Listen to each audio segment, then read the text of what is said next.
It could be a bombing, a hazardous material release, a fire, a flood, or any major public event.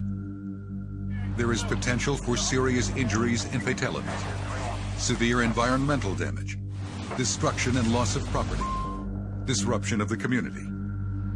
The situation is often complex. It is unlikely that any one organization will be able to manage the situation alone. Response operations may require a vast number of resources from many different agencies and jurisdictions. An important issue is how these resources are organized and managed. The challenge is how to get all the players to work together effectively. A common organizational structure must be used by all participants so that decision-making will be coordinated and the response timely and effective.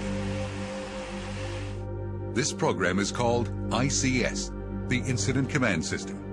It is designed to provide training and assistance to law enforcement, firefighters, emergency managers, emergency medical personnel, government agencies, the military, security, and facility management personnel who may respond to incidents or be involved in joint response operations. This program will present a common terminology, describe the basic organizational structure established at most incidents, explain the role of the incident commander, show the relationship of federal, state, and private sector officials, and explain how unified command is set up and operated. From its beginning in the early 1970s managing wildland fires, ICS has evolved into the preferred and accepted system for managing emergency operations in both the public and private sector. To work, the system must be documented in writing. The plan should put forth standardized procedures to be used at routine as well as critical incidents. Roles and resource channels should be defined. The plan must be user-friendly, and emergency response organizations must know and exercise the plan. The plan should describe how the system is put in place, from the moment the first emergency responders arrive on the scene until the incident is terminated. Such a system provides for the safety and health of emergency services personnel involved in the response. Right from the start, authority is fixed on one individual, the incident commander, who is responsible for managing the incident. The actions of the first emergency personnel on scene will often determine how well the incident is managed. Once at the scene, among the first responsibilities is a status report to dispatch. Vehicles should be positioned to maximize safety and allow scene access by subsequently arriving responders. Vehicles should not be placed too close to the incident. When possible, the position should provide a good view of the scene. If the officer leaves the vehicle to investigate or to carry out other actions, portable radios should be used to maintain contact with the communication center, or command may be passed to the next unit to arrive at the scene.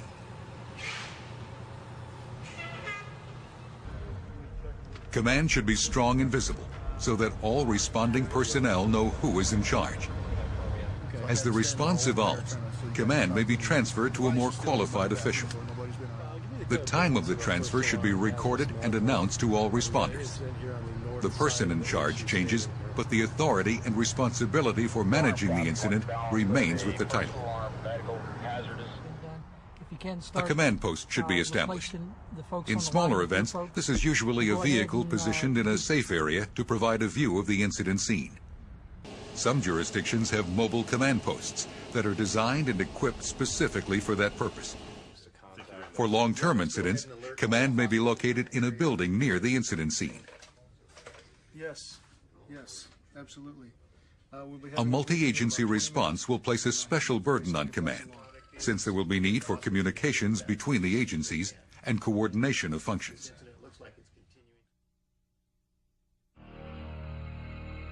Large-scale incidents may require the establishment of one or more emergency operations centers. If the incident involves industry, the facility or company may set up an EOC to coordinate internal response operations, as well as to provide a point of contact for external agencies and the media. In large incidents, state government may set up EOCs to establish policy, assist in coordination of the emergency response, and to plan for recovery operations. Whenever possible, EOCs should be co-located. Once any EOC is set up, communication should be established at once with the incident commander. An important responsibility of the incident commander is to analyze the situation, what is often called size-up. This should begin with the initial call and continue throughout the incident, since conditions can change. Information may be gathered by observation, or personnel assigned to reconnaissance or other intelligence-gathering duties. There may be witnesses. Information and pre-incident planning documents may help. The incident commander must seek the answers to a number of questions. What is the nature of the incident? Is it increasing or decreasing in intensity? What are the resources at risk? What is the nature of the occupancy? Is there a life safety hazard? What is the weather and the topography? Is the level of response adequate to handle the incident? What resources will be required, and what is their response time? An early priority is securing the emergency scene. The idea is to keep unauthorized and non-essential personnel from entering the scene. An accountability system must be set up before response personnel are committed. Contaminated and injured victims and witnesses should be controlled. The first job is to secure the obvious entry points, and then establish an isolation perimeter around the incident scene. Hazard control zones establish the playing field for emergency responders. Based upon the hazards and levels of risk, zones are created to ensure that responders operate safely. Terms such as perimeter and exclusion zone are used, but most widely these areas are known as the hot, warm, and cold zones. The hot zone is the area of highest risk. The warm zone surrounds the hot zone and is a buffer area where certain activities may take place just prior to entering and leaving the hot zone. The cold zone is a safe area that contains the command post and other support functions. The size and configuration of the zones may need to be changed during the course of the incident. The incident commander should establish a staging area, a designated area to which emergency response equipment and personnel are assigned on initial dispatch and held until needed. Everybody come around here. The staging area should be close enough to the incident for quick response time. The area should be clearly identified and should be under the direction of a staging officer who logs in arriving units, briefs crews, and assigns them when orders are received. Determine whether or not they, Command is responsible for developing an overall strategy and plan for handling the incident. Adequate resources must be summoned, an effective organization built, and units assigned to achieve tactical objectives. Hazards and risks must be assessed, and safety personnel deployed to assure the safety of response personnel.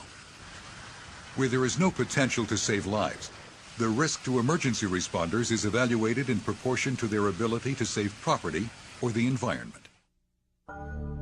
The objectives of every response should be to conduct a safe response without further injuries or deaths, to prevent further loss, to minimize environmental impact, to address the public's concerns, and to keep the public informed. As more agencies and units respond and the event becomes more complex, a good incident management system can, even under emergency conditions, rapidly mesh diverse organizations. A team approach can expedite the response, resolve problems, address issues, make decisions, and implement those decisions. Every response is a dynamic organizational event. If all responders use the same system, they can concentrate on the task at hand, not on the process. At most incidents, the initial responders, who usually come from one organization, establish the incident command system. The approach is reactive, as the response organization deals with such activities as search and rescue, fire suppression, and property conservation. But at the same time, the response organization must forecast future problems and response requirements. ICS uses a standardized organization that is simple enough to be easily understood. It uses common terminology and a modular organization, so it can expand and contract as the incident dictates. ICS has integrated communications, comprehensive resource management, a consolidated action planning process, and manageable span of control. There are pre-designated incident facilities.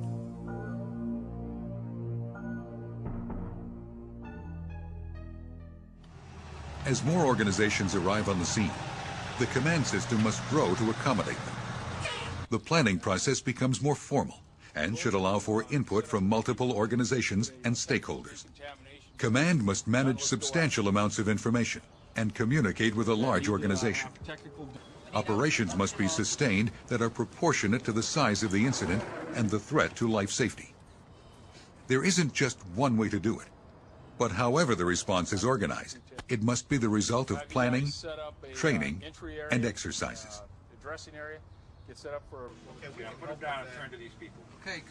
There should be pre-designated incident facilities.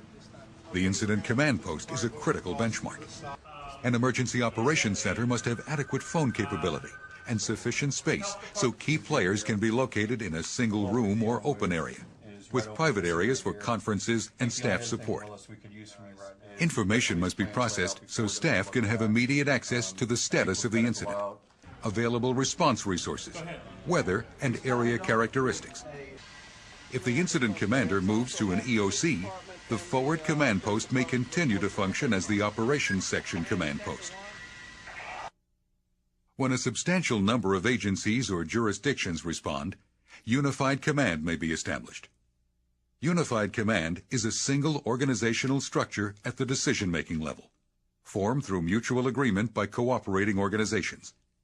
It can integrate local fire officials as well as mutual aid units, law enforcement agencies including local, county, and state police, industry responders, state and federal agencies. Unified command is superimposed at the top of the management organization. To develop a cohesive team, unified command must promote a spirit of cooperation among the players. A flexible, open organization should be established that engenders a high degree of trust among the partners. Although each organization may have different expertise and concerns, their combined inputs will enhance decision-making. Major decisions should be arrived at through exchange of opinions, leading to consensus. Issues should be freely debated, yet care must be taken that the organization not become immobilized by competing opinions, especially when issues are time-critical. Ranking officials from each agency should attend regular Unified Command meetings. Unified Command assesses the situation and establishes strategic goals and priorities. Goals provide the foundation for planning tactics and operational level activities. Goals may change as the long-range requirements of the response become clearer and short-term objectives are achieved. Unified Command approves plans. Then, each agency is responsible for carrying out its mission within the plan. Finally, Unified Command oversees every aspect of the response. Even though a Unified Command structure may be implemented, the type of incident and pertinent laws might dictate which agency has ultimate liability and responsibility. If this is a critical issue, the lead agency concept might be used. For example, the FBI is designated as the lead agency in most terrorism incidents. The lead agency assumes overall command of the incident, while other agencies carry out their responsibilities under their own incident management structure, coordinated by the lead agency's incident commander. ICS is standardized so that personnel are free to devote their attention to their tasks, since the decision-making process is pre-established and understood by all participants. ICS allows responders to focus on the incident, rather than spending time determining who has what responsibility. Command has a number of responsibilities.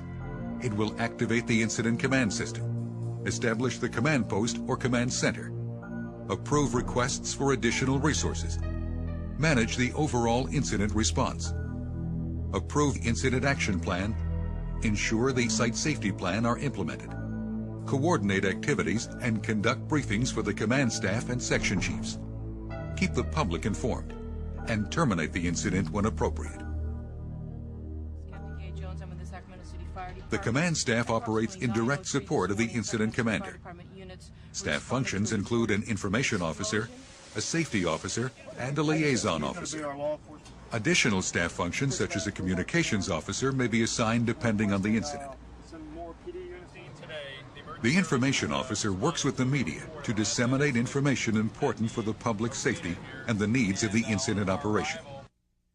Information about the incident is approved by command before it's released to the media. The information officer prepares an initial information summary soon after arrival, establishes a joint information center near the incident scene, which brings together the public information personnel of all the participating organizations, organizes periodic press briefings, and provides escort service to media and VIPs. The safety officer monitors and assesses hazardous situations and develops measures for assuring personnel safety. The safety officer prepares and implements the site safety plan, reviews the incident action plan for safety implications, and investigates accidents involving response personnel. The safety officer has the authority to alter or terminate activities that involve an imminent hazard. The liaison officer is the point of contact for assisting organizations. This is especially important when the incident is a multidisciplinary or multi-jurisdictional response. The liaison officer identifies representatives from each organization, assists interorganizational contacts, establishes contact with emerging groups and presents their concerns to command, and directs incoming organizations to the appropriate place in the organizational structure. The incident command system provides for a series of supervisory levels to create the command structure. The levels established by the incident commander will depend on the scale and complexity of the incident. Under standardized supervisory assignments, there are 4 section chiefs who report to command: operations, planning, logistics, and administration and finance. In a small incident, the incident commander may handle all functions. The planning or intelligence section collects, evaluates, and disseminates information within the organization. Under the direction of the planning section chief, it gathers intelligence, accounts for the organizational structure of the response, and the status of resource deployment. It provides information about the current situation and predicts the probable course of incident events. It prepares action plans, as well as alternate strategies and their implications for review and approval by the incident commander. The operations section is responsible for tactical management of the response. Under the direction of the operations section chief, the section implements and supervises the incident action plan, and as necessary in consultation with planning, makes changes to the plan. Operations also assembles teams and task forces and assigns them. In the operations section, depending on the complexity of the incident, modules may be formed as branches and subdivided into divisions or groups. The important thing is that branch directors, division and group supervisors, and team and task force leaders have an appropriate span of control. Having from 3 to 7 personnel reporting to each supervisor is considered desirable. At each level, supervisory personnel implement the assigned portion of the plan, allocate resources, coordinate with other response components, and regularly report back the status of their assignment and any information that might influence the goals of the operation. The logistics session supports the response by obtaining the necessary resources. This includes staffing, transportation, food and lodging, site security, maintenance, and communications. Logistics will coordinate with supervisors in the field to identify and resolve unsatisfied logistic requirements. The administration and finance section is established when there is a need for such services. It is responsible for financial and cost analysis aspects of the incident and ensures all obligations and claims initiated at the incident are properly prepared and completed. Within each section, other supervisory levels may be established. Assignments may be defined by function or location. An important function of the incident command system is to provide for the accountability of personnel. Supervisors must maintain a constant awareness of the position and function of all personnel assigned to operate under their supervision. There must be a specific means to track personnel entering or leaving hazardous areas. Command, who has overall responsibility for this function, may assign a person to facilitate tracking and accountability. At high-risk operations, a rapid intervention team must be assigned to provide for the rescue of emergency responders operating at the incident. This is one way to organize a response. Each jurisdiction's plan may be different. The important thing is that the organization be flexible enough to adjust to the requirements of a dynamic event, while maintaining sufficient consistency to integrate effectively with other organizations. Once the emergency response phase of the incident is over, the incident must be terminated. Emergency responders will have to be debriefed. Cleanup may be necessary. Systems may have to be restored, and an investigation carried out. As soon as possible after the incident, a critique should be held. For hazmat incidents, it is required by OSHA. All personnel who participated in the response should participate in the critique. The idea is to reinforce lessons learned, find ways to improve response procedures, and update plans.